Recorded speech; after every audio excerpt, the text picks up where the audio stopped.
Mi nombre es Roberto Castillo. Tengo 62 años y mi propia hija me sacó a patadas de la casa donde vivo desde hace 35 años, gritándome que ya no era mía. Pero lo que ella no sabía es que durante todos estos años yo había estado guardando un secreto que la dejaría con la boca abierta y cambiaría nuestras vidas para siempre. Imagínate la situación. Un viernes por la noche, después de llegar del trabajo en la ferretería donde he estado empleado durante 20 años, mi hija Carolina llega con su marido Sebastián y me planta cara como si fuera un delincuente en mi propia sala. «Papá, tenemos que hablar seriamente», me dice con esa voz autoritaria que nunca había usado conmigo. «Esta casa ya no puede seguir siendo tuya. Necesitamos que te vayas porque nosotros vamos a vivir acá con los niños».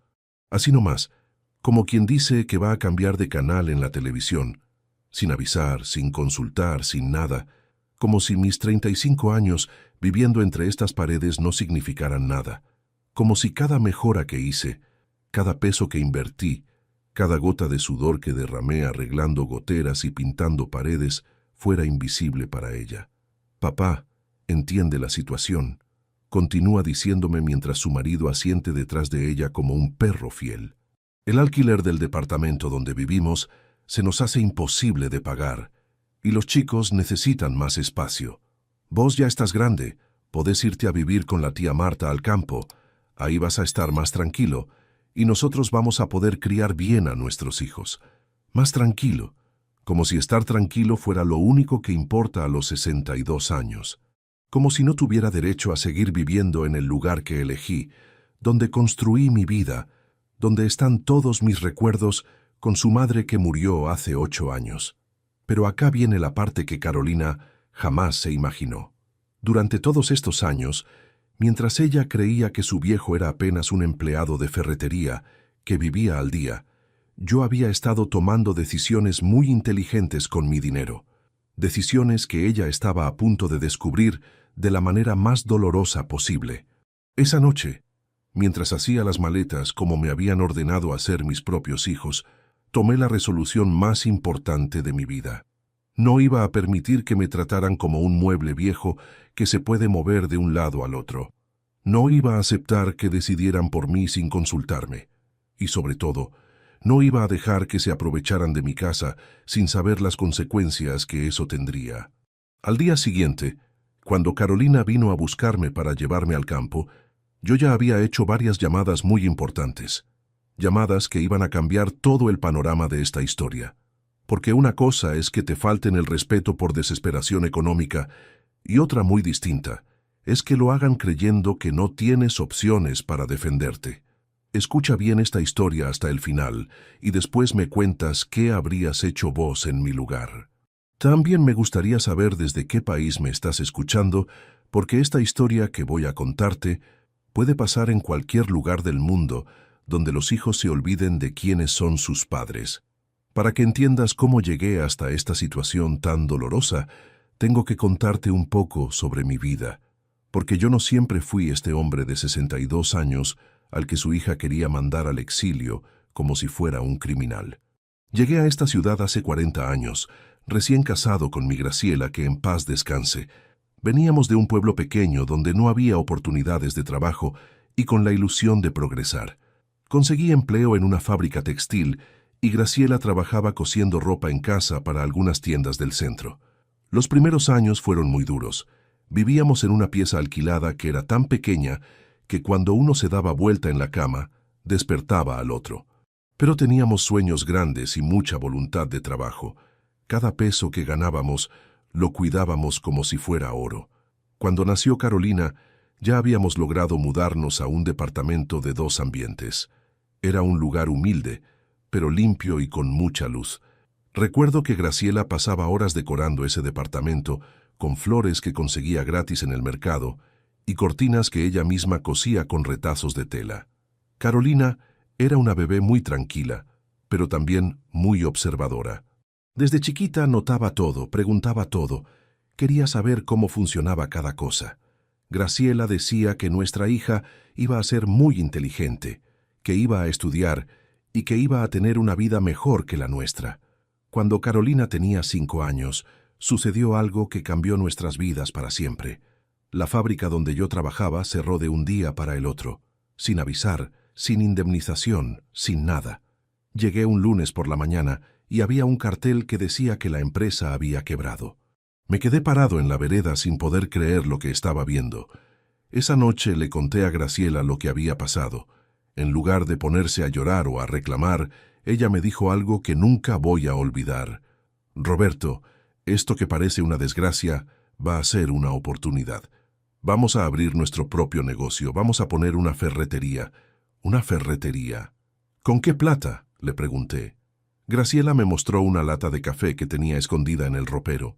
Ahí había estado ahorrando, peso por peso, cada moneda extra que conseguía cosiendo.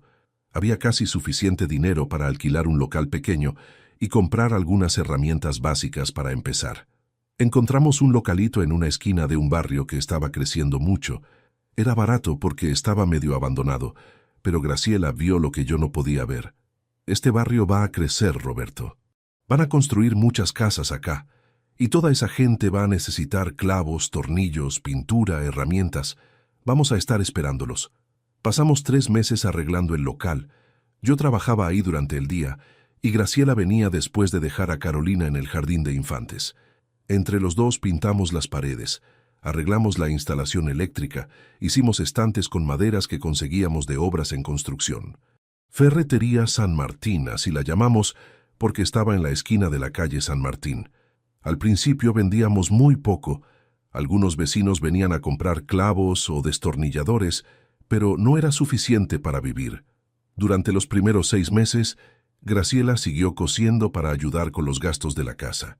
Pero de a poco, tal como había predicho mi mujer, el barrio empezó a crecer. Construyeron una escuela, un centro de salud. Vinieron familias jóvenes que compraron terrenos y empezaron a levantar sus casas. Y todos, absolutamente todos, necesitaban cosas de ferretería. Carolina creció jugando entre las herramientas y los clavos. Conocía el nombre de cada tornillo. Sabía para qué servía cada destornillador. Los clientes se divertían viéndola explicar las diferencias entre los diferentes tipos de martillos. Es muy inteligente su nena, nos decían. Va a llegar lejos. Y llegó lejos. Carolina fue la mejor alumna de su escuela primaria, después del secundario, y cuando se recibió con medalla de oro, hicimos una fiesta en la ferretería. Invitamos a todos los vecinos, a todos los clientes, a toda la gente que nos había acompañado durante esos años. Le pagué la universidad sin que le faltara nada. Estudió administración de empresas en la universidad privada más cara de la ciudad. Mientras ella estudiaba, yo trabajaba 12 horas por día en la ferretería, y Graciela había montado un pequeño taller de costura en la parte de atrás del local. Cuando Carolina se recibió, tenía tantas ganas de que viniera a trabajar conmigo en la ferretería. Había crecido tanto que ya necesitábamos a alguien que se ocupara de la administración, de las cuentas, de organizar mejor el negocio. Pero ella tenía otros planes. Papá, me dijo el día de su graduación, yo no nací para trabajar en una ferretería. Estudié una carrera universitaria para tener una vida profesional. Voy a conseguir trabajo en una empresa importante. Y lo consiguió. Entró a trabajar como asistente administrativa en una empresa de seguros del centro de la ciudad. Al principio me dolió que rechazara trabajar conmigo, pero Graciela me tranquilizó. Roberto, ella tiene razón. Nosotros trabajamos tanto para que ella tuviera mejores oportunidades. Déjala que haga su camino. Y tenía razón mi mujer, como siempre. Carolina se casó a los 26 años con Sebastián, un muchacho que trabajaba en un banco. La boda la pagué yo completa. Fue una fiesta hermosa en un salón elegante con más de 200 invitados. Graciela estuvo meses organizando cada detalle. Quería que nuestra hija tuviera el casamiento de sus sueños. 2 años después nacieron los mellizos Joaquín y Valentina. Graciela se volvió loca de alegría con sus nietos. Pasaba horas cuidándolos mientras Carolina trabajaba. Los fines de semana venían a casa y la abuela les cocinaba sus platos favoritos, les leía cuentos, les enseñaba canciones. Pero cuando los mellizos tenían 3 años, Graciela empezó a sentirse mal. Al principio eran dolores de cabeza, cansancio, falta de apetito, Pensamos que era el estrés de tanto trabajar y cuidar a los nietos, pero los síntomas empeoraron. El diagnóstico fue como un rayo en día despejado. Cáncer de páncreas en estado avanzado. El médico nos dijo que le quedaban quizás 6 meses de vida. Graciela recibió la noticia con una serenidad que me sorprendió. Roberto, me dijo esa noche, estos 6 meses van a ser los mejores de nuestras vidas. Vamos a vivir cada día como si fuera una fiesta. Y así fue. Durante esos 6 meses, cerramos la ferretería más temprano para pasar tiempo juntos. Visitamos lugares que siempre habíamos querido conocer. Hicimos picnics en el parque con los nietos. Mirábamos películas viejas tomando mate en el patio de casa. Carolina venía a visitarnos más seguido durante esa época. Traía a los chicos para que pasaran tiempo con su abuela, pero yo notaba que le costaba manejar la situación. Nunca había visto a nadie morir y no sabía cómo comportarse. Graciela murió un martes por la mañana de otoño, en nuestra cama, agarrada de mi mano. Sus últimas palabras fueron: «Cuida mucho a Carolina y a los nietos. Prométemelo». Se lo prometí, y fue una promesa que cumplí hasta el día en que ella me sacó de mi propia casa. El funeral fue multitudinario. Toda la gente del barrio, todos nuestros clientes, todos los amigos que habíamos hecho durante tantos años, vinieron a despedirse de Graciela. Carolina organizó todo perfecto, pero yo estaba tan destrozado que apenas podía mantenerme en pie. Después del entierro, la casa se sintió enorme y vacía. Por primera vez en 40 años, estaba solo. Carolina venía de vez en cuando con los chicos, pero tenía su propia vida, su trabajo, sus responsabilidades, y yo lo entendía. Volví a trabajar en la ferretería porque necesitaba mantenerme ocupado. El trabajo me ayudaba a no pensar tanto en la soledad, pero las noches eran terribles. Me quedaba sentado en el sillón donde Graciela tejía, mirando la televisión sin verla realmente. Un año después de la muerte de Graciela, Carolina me dijo que había tomado una decisión importante.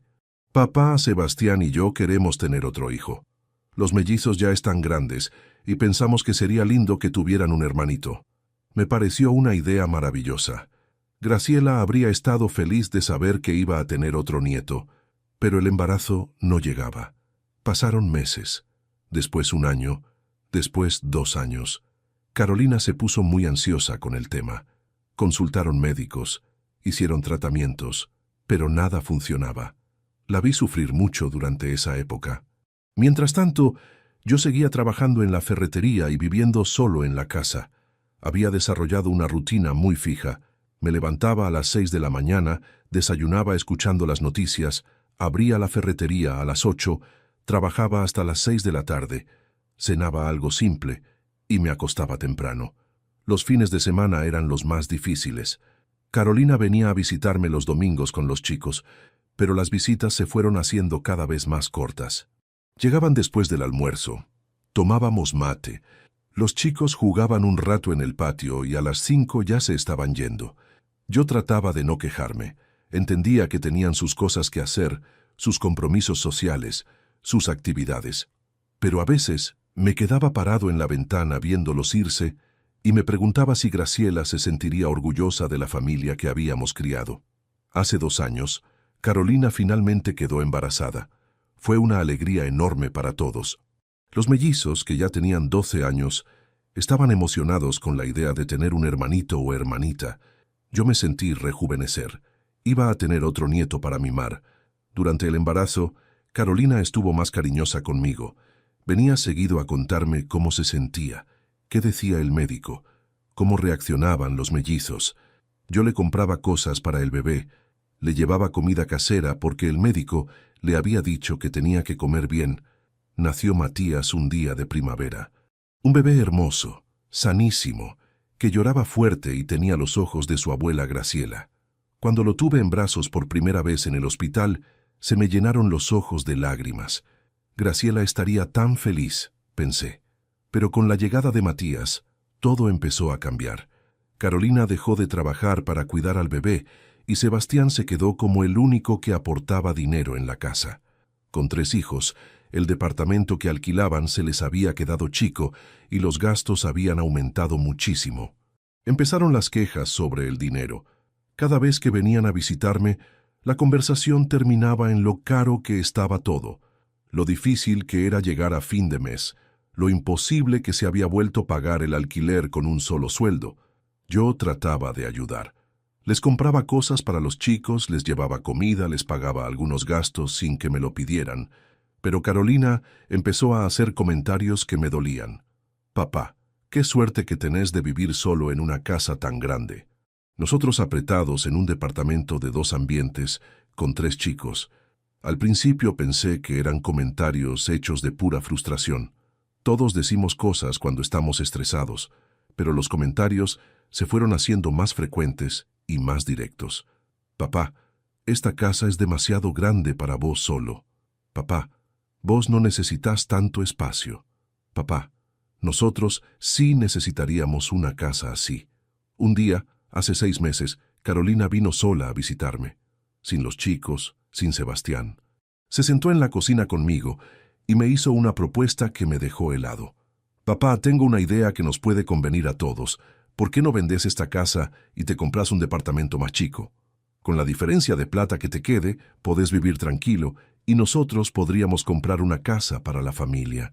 Vender la casa donde había vivido 35 años, la casa donde había criado a Carolina, la casa donde Graciela había muerto agarrada de mi mano, la casa llena de recuerdos, de momentos importantes, de historia familiar. Le dije que no.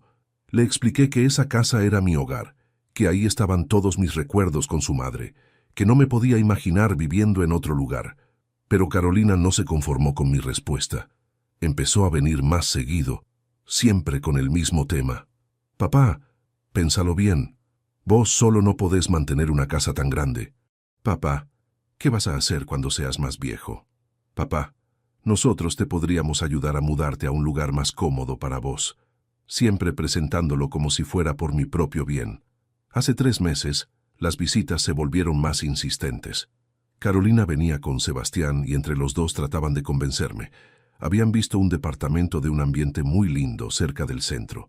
Tenía portero, tenía ascensor, tenía calefacción central. Sería perfecto para vos, papá, pero yo no quería mudarme. Esta casa era mi vida. Acá habían nacido mis nietos mayores. Acá había llorado la muerte de Graciela. Acá estaban las plantas que ella había sembrado y que yo seguía cuidando religiosamente. Acá estaba todo lo que quedaba de nuestra historia juntos. La presión se fue intensificando. Carolina empezó a traer argumentos más duros. Papá, vos ya estás grande. ¿Qué pasa si te caes y no hay nadie para ayudarte? Papá, esta casa es muy difícil de mantener para una persona sola. Papá, nosotros realmente necesitamos más espacio para los chicos. Después empezaron con las amenazas disfrazadas de preocupación. Papá, si no te mudás por tu propia voluntad, vamos a tener que tomar medidas. No podemos dejarte vivir solo en una casa tan grande. Es peligroso para vos. Hasta que llegó ese viernes fatídico, cuando entraron a mi casa y me dijeron que tenía que irme, que la casa ya no podía seguir siendo mía, que ellos necesitaban vivir ahí, y yo tenía que ir a vivir con mi hermana Marta al campo. Esa noche, después de que se fueron, me quedé sentado en la cocina mirando las paredes que habíamos pintado Graciela y yo cuando nos mudamos. Me acordé de todas las veces que habíamos hablado de lo orgullosos que estábamos de tener casa propia, de cómo habíamos soñado que algún día Carolina heredaría esta casa y formaría su propia familia acá. Nunca imaginamos que iba a querer echarme para quedarse con ella, mientras yo todavía estaba vivo. Nunca pensamos que me iba a tratar como un obstáculo que había que remover. Pero esa noche tomé una decisión que iba a cambiar todo. Porque lo que Carolina no sabía, lo que nunca se había molestado en preguntarme, era que durante todos estos años yo había estado haciendo algo más que trabajar en la ferretería. Había estado haciendo inversiones muy inteligentes que me habían convertido en un hombre mucho más rico de lo que ella se imaginaba. Ahora viene la parte de la historia que mi hija jamás se imaginó. Mientras ella creía que su viejo era apenas un ferretero que vivía de las ganancias del negocito, yo había estado tomando decisiones financieras que demostraban que tenía mucha más visión para los negocios de lo que nadie en mi familia sospechaba. ¿Te acordás que te conté que abrimos la ferretería en un barrio que estaba creciendo? Bueno, durante todos estos años, cada vez que alguien venía al negocio preguntando por alguna propiedad en venta en la zona, yo tomaba nota. No porque quisiera chismear, sino porque me había dado cuenta de algo muy importante. El barrio donde estaba mi ferretería se estaba convirtiendo en una zona comercial muy importante. Primero construyeron la escuela y el centro de salud. Después vino un supermercado grande. Después una farmacia nueva, un banco, una panadería que se hizo muy famosa por sus medialunas. Hace 15 años, cuando Carolina estaba en la universidad, un cliente me comentó que había un terreno abandonado a 2 cuadras de la ferretería que estaba en venta a muy buen precio. El dueño era un viejo que se había mudado a vivir con su familia a otra provincia y quería deshacerse de la propiedad rápido. Fui a ver el terreno. Era un baldío grande, con pasto alto y algunos escombros, pero estaba en una esquina muy buena. Le pregunté al vecino por el precio y casi me caigo de espaldas. Pedían una suma que yo podía pagar con los ahorros que tenía guardados de las buenas épocas de la ferretería. Esa noche le consulté a Graciela qué pensaba de la idea de comprar el terreno. Roberto, me dijo, vos tenés muy buen ojo para estas cosas. Si crees que es una buena inversión, cómpralo. Peor no nos va a ir de lo que estamos. Compré el terreno sin decirle nada a Carolina. No porque quisiera escondérselo, sino porque en esa época ella estaba muy preocupada por sus estudios y no quería distraerla con temas de plata. Pensé que cuando se recibiera, le iba a contar todo y le iba a explicar cómo había empezado a hacer inversiones. Pero después pasó lo del casamiento, después nacieron los mellizos, después se enfermó Graciela, después murió Graciela, y nunca encontré el momento adecuado para contarle sobre mis inversiones inmobiliarias. Porque no había sido solo un terreno. Durante los años siguientes, compré 3 propiedades más en la misma zona. Siempre terrenos o casas viejas que necesitaban arreglos, pero que estaban bien ubicadas y a precios muy convenientes. Mi estrategia era simple. Compraba barato, hacía algunas mejoras básicas durante los fines de semana o cuando tenía tiempo libre, y después alquilaba las propiedades. No eran alquileres muy altos, pero eran ingresos fijos que me entraban todos los meses, además de lo que ganaba en la ferretería. Con el tiempo, esos alquileres se fueron reajustando por inflación y las propiedades se fueron valorizando porque la zona se siguió desarrollando. Hace 5 años construyeron un shopping center a 10 cuadras de mi ferretería y el valor de todos los terrenos de la zona se disparó. El terreno que había comprado por monedas hace 15 años ahora vale 50 veces más. Las otras propiedades también se multiplicaron en valor, pero yo seguí viviendo como siempre, trabajando en la ferretería, manejando mi vida como si no tuviera más dinero que el que ganaba día a día. ¿Por qué no le conté a Carolina sobre las inversiones? Al principio porque quería darle una sorpresa cuando fuera más grande. Después porque estaba muy ocupada con su propia vida y no parecía interesada en hablar de plata conmigo. Y finalmente, porque me di cuenta de que ella había desarrollado una imagen de mí como el papá trabajador pero simple, que no entendía de finanzas. Cuando empezó a presionarme para que vendiera la casa, pensé varias veces en contarle la verdad. Pensé en decirle, Carolina, hija, vos no sabés, pero tu papá tiene propiedades por todo el barrio y no necesita vender la casa para tener plata. Pero algo me detuvo, la manera en que me hablaba como si fuera un viejo tonto que no podía tomar sus propias decisiones, la manera en que me presionaba como si mis sentimientos hacia la casa no importaran, la manera en que me amenazaba con tomar medidas si no hacía lo que ella quería. Y ese viernes, cuando entró a mi casa como un comando y me dijo que tenía que irme, que la casa ya no era mía, que ellos iban a vivir ahí decidí que era el momento de que supiera exactamente con quién se estaba metiendo. Esa noche hice varias llamadas muy importantes. Primero llamé a mi contador, el mismo que me había ayudado a organizar todas las inversiones durante estos años. Don Roberto, me dijo cuando le conté lo que había pasado, usted tiene recursos suficientes para comprar 10 casas como la suya. No tiene por qué aguantar este maltrato. Después llamé a mi abogado, un tipo muy capaz que había conocido cuando tuve que hacer los contratos de alquiler de mis propiedades. Doctor Paredes, le dije, necesito que me ayude a darle una lección a mi hija que nunca va a olvidar. Y finalmente, Hice la llamada más importante de todas. Llamé a una inmobiliaria muy prestigiosa del centro y les pedí que me cotizaran mi casa. Quiero venderla esta misma semana, les dije. Me preguntaron si estaba seguro, si no quería pensarlo mejor. Estoy más seguro que nunca, les respondí. Al día siguiente, sábado por la mañana, Carolina vino con Sebastián y los chicos para ayudarme a hacer las valijas. Traían un remise para llevarme al campo con mi hermana Marta. Habían organizado todo sin consultarme, como si yo fuera un mueble que hay que trasladar. «Buenos días, papá. ¿Ya tenés todo listo?», me preguntó Carolina con esa voz falsa de preocupación que había estado usando durante las últimas semanas. «Sí, hija, ya tengo todo listo. Pero antes de irme, tengo que contarte algunas cosas que no sabes sobre tu viejo». «¿Qué cosas, papá?». Carolina me miró con esa cara de fastidio que ponía cuando era adolescente y yo le daba consejos que no quería escuchar.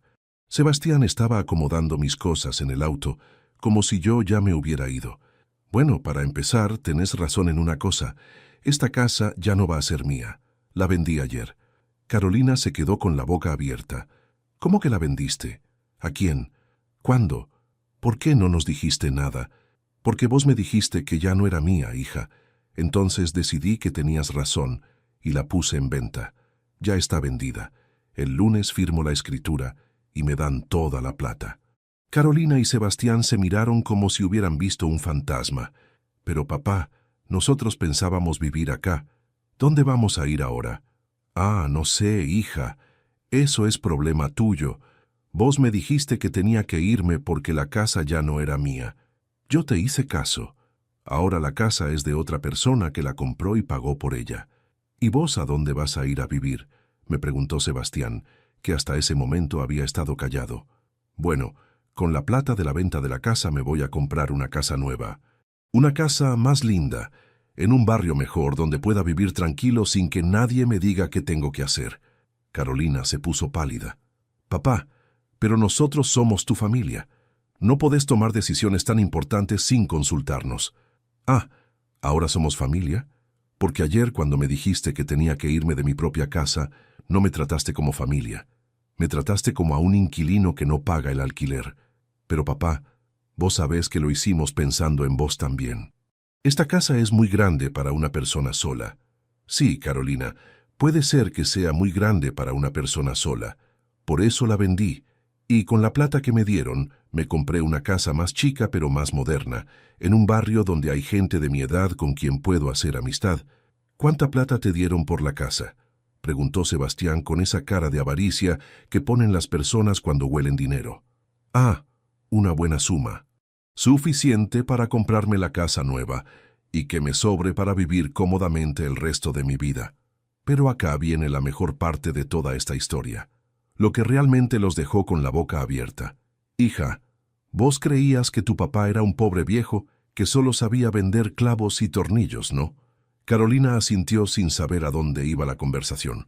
«Bueno, resulta que tu pobre viejo, además de saber vender clavos y tornillos, también sabe comprar propiedades. Durante los últimos 15 años, he comprado 4 propiedades más en este barrio, todas alquiladas, todas valorizándose año tras año. Saqué de mi bolsillo los contratos de alquiler y se los mostré. Carolina los miraba como si estuviera leyendo en chino. «Papá, ¿qué significa esto?». «Significa, hija, que tu papá tiene más plata de la que vos te imaginabas, que no necesitaba vender esta casa para tener dinero, que no necesitaba irse a vivir al campo por problemas económicos». «Entonces, ¿por qué vendiste la casa si no necesitabas el dinero?». «Porque me di cuenta de que mi hija no me veía como su padre, me veía como un obstáculo para conseguir lo que quería, y decidí que si me querías fuera de tu vida, te iba a dar exactamente eso». Sebastián intervino tratando de arreglar la situación. «Don Roberto, nosotros no queríamos echarlo.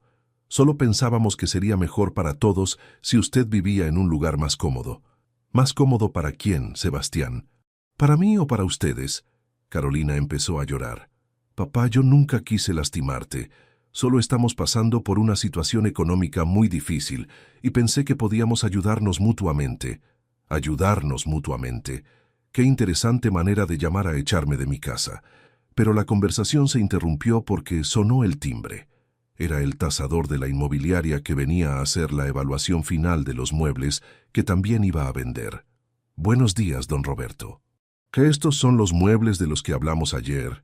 «Sí, llévese todo. La cama, el ropero, la mesa de la cocina, los sillones, la heladera, todo. No voy a necesitar nada de esto en mi casa nueva». Carolina miraba cómo unos extraños cargaban los muebles donde había crecido, donde había jugado de chica, donde había hecho las tareas del colegio. «Papá, por favor, pensá lo que estás haciendo. Esos muebles tienen historia familiar. Ahora te preocupa la historia familiar. ¿Dónde estaba esa preocupación cuando me dijiste que tenía que irme? Los muebles son objetos, Carolina. Lo que importa son las personas que los usan. Y vos me dijiste claramente que ya no querías que yo los usara. El tasador me entregó un cheque por los muebles. No era mucho dinero, pero era simbólico. Estaba borrando completamente mi vida de esa casa para que ellos entendieran que cuando uno echa a su padre, las consecuencias son permanentes. En 2 horas, la casa estaba vacía. Carolina, Sebastián y los chicos se quedaron parados en la sala vacía sin saber qué hacer.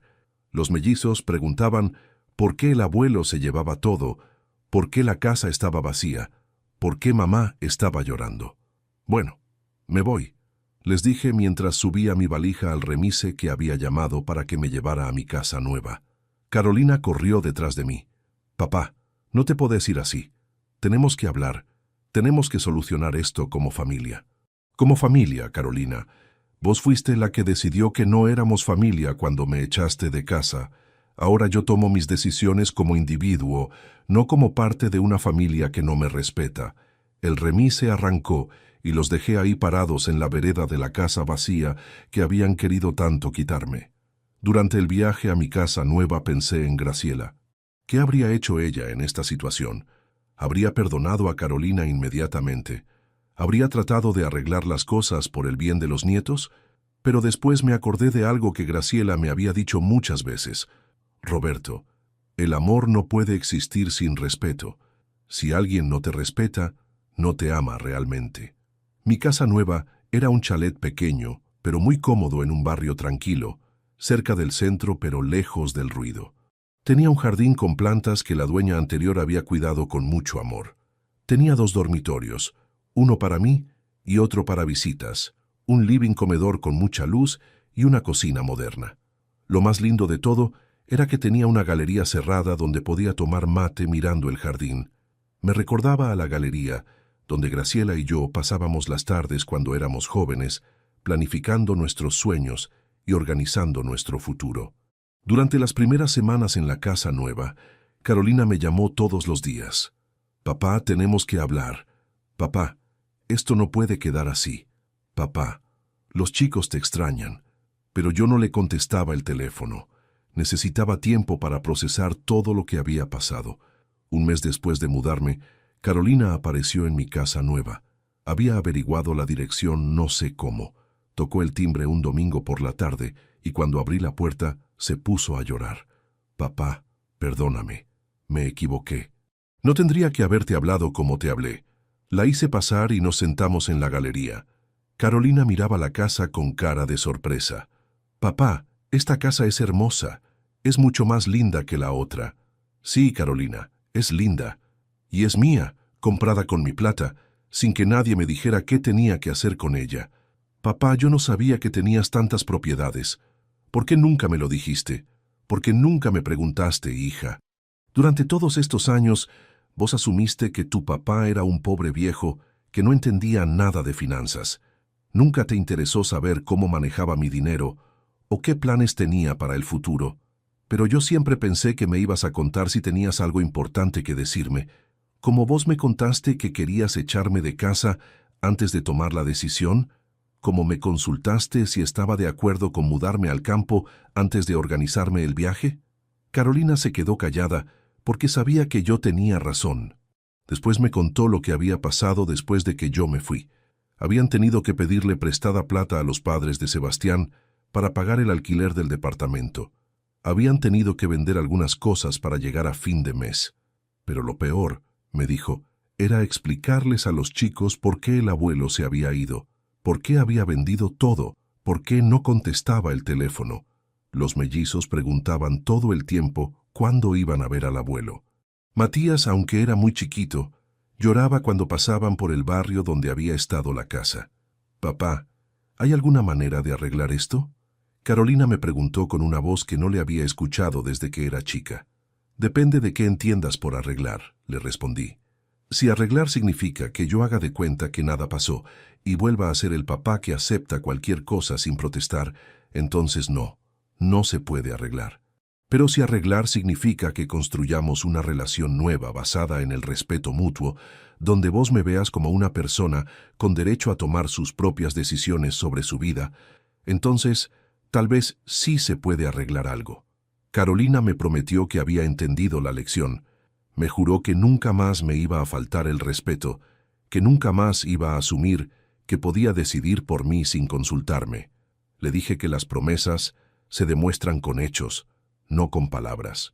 Durante los meses siguientes, Carolina cambió completamente su manera de relacionarse conmigo.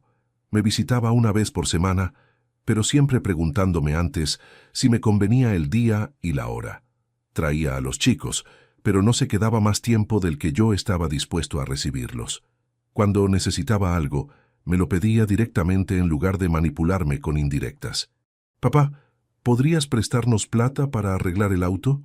Papá, ¿podrías cuidar a Matías el sábado porque tenemos un casamiento? Papá, ¿podrías ayudarnos con la cuota del jardín de los mellizos?». Y yo ayudaba cuando podía y cuando quería, pero desde una posición de respeto, no de obligación.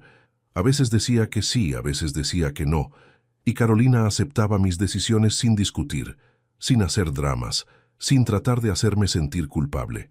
Pero lo más importante que cambió fue que empezó a interesarse realmente por mi vida. Me preguntaba cómo estaba, qué hacía durante la semana, si había conocido gente nueva en el barrio. Me escuchaba cuando le contaba sobre mis proyectos, sobre los libros que estaba leyendo, sobre los lugares que quería conocer. Un año después de haberme mudado, Carolina me hizo una pregunta que me sorprendió.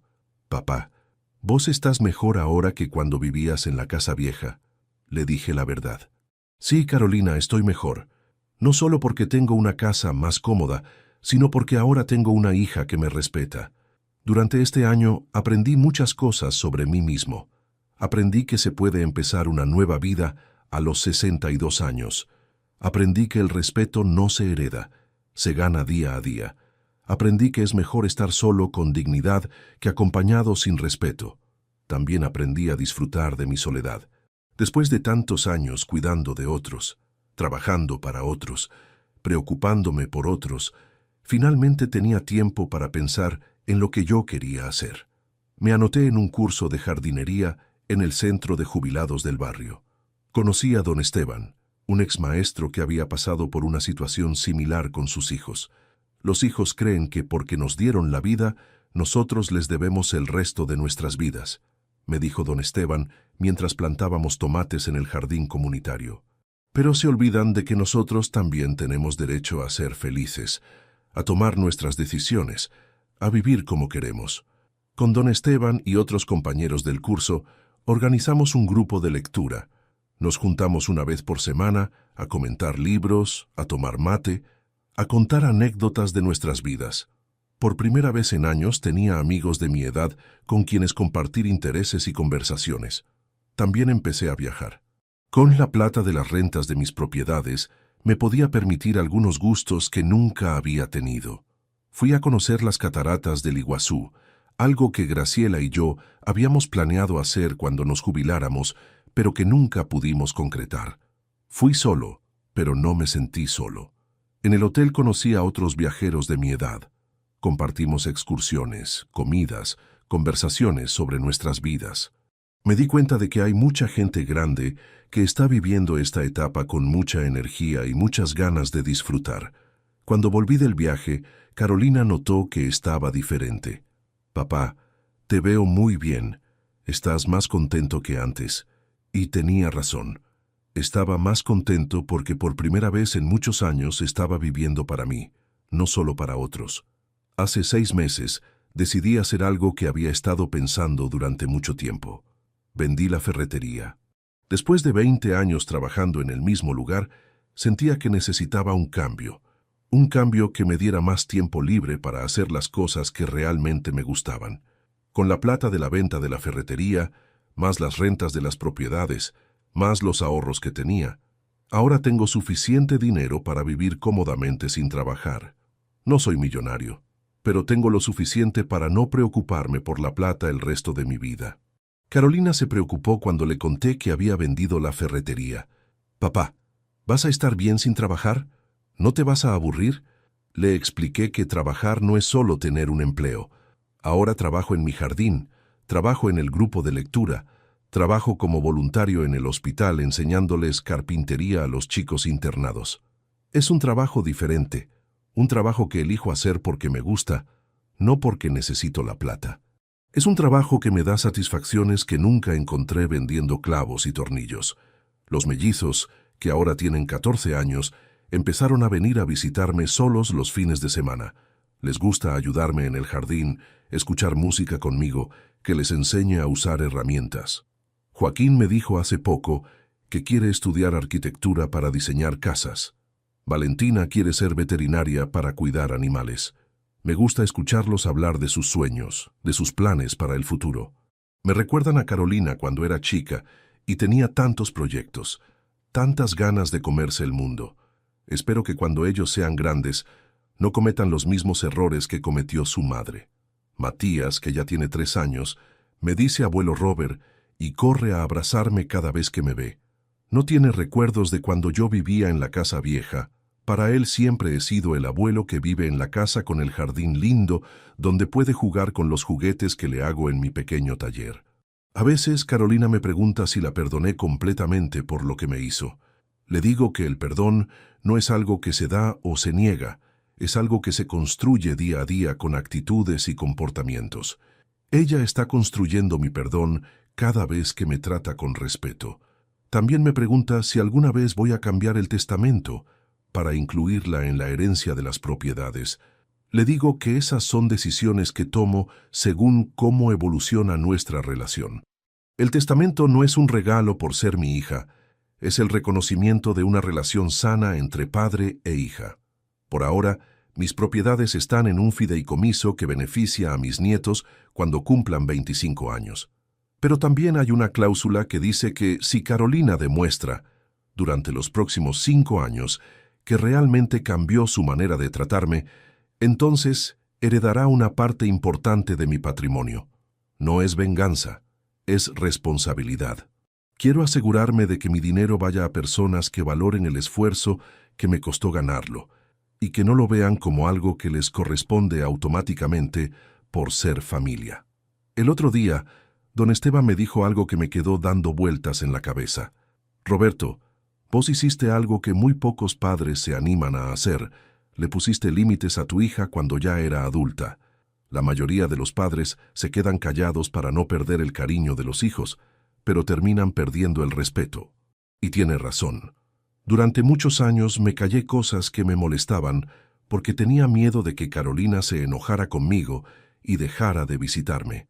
Pero al final, el silencio no me protegió del maltrato, solo lo prolongó. Ahora que estoy a punto de cumplir 63 años, puedo decir que este último año ha sido uno de los mejores de mi vida. No porque haya pasado por situaciones fáciles, sino porque aprendí a valorarme y a exigir que otros me valoren también.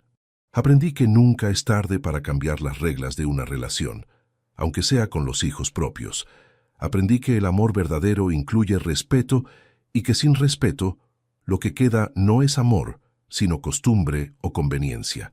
También aprendí que los padres tenemos derecho a ser felices, a tomar decisiones sobre nuestras vidas, a decir que no cuando algo no nos parece bien. No somos empleados de nuestros hijos, somos personas con sentimientos, opiniones y derechos.